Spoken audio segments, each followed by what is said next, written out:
एक breaking news समोर येते। नागपूरमध्ये आज तिसऱ्या दिवशीही आयटीचं धाडसत्र सुरूच आहे। गो गॅसचे व्यवस्थापकीय संचालक नितीन खारांच्या कार्यालयामध्ये धाडसत्र सुरू आहे। मुंबईच्या आयटी विभागाच्या कार्यालयातील अधिकाऱ्यांकडून ही छापेमारी केली जाते। विनापरवाना व्यवसाय, कोट्यवधींचा कर चोरीचा आरोप आहे। या संदर्भात गजानन उमाटे आमचे प्रतिनिधी आपल्याला सविस्तर अपडेट्स देत आहेत। गजानन, नेमकी काय अपडेट मिळते या सगळ्या कारवाई संदर्भात? नक्कीच नागपुरातील गो गॅसचे संचालक नितीन खारा यांच्या कार्यालयावर आज तिसऱ्या दिवशीही इन्कम टॅक्सचे धाडसत्र जे आहे ते या ठिकाणी सुरू आहे। आपण हे दृश्य या ठिकाणी बघू शकतो।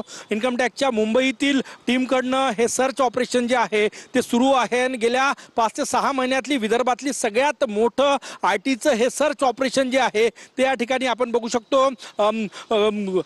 प्राप्तिकर चोरीचा आरोप असल्यामुळे मुंबईतील आयटी टीम कडून हे 3 दिवसापूर्वी हे धाडसत्र सुरू झालं आणि आजही धाडसत्र या ठिकाणी सुरू आहे। इन्कम टॅक्सची चोरी, त्यासोबतच अवैध सिलेंडर ची साठवणूक आणि इतर बाबींचा तपास करण्यासाठी हे सर्च ऑपरेशन जे आहे ते सुरू आहे। आणि या आपण बघू शकतो बघा, अधिकारी जे आहे ते त्या ठिकाणी आहे। या संदर्भातले अपडेट्स तुमच्याकडून जाणून घेत राहणार आहोत। तुर्तास धन्यवाद दिलेल्या माहिती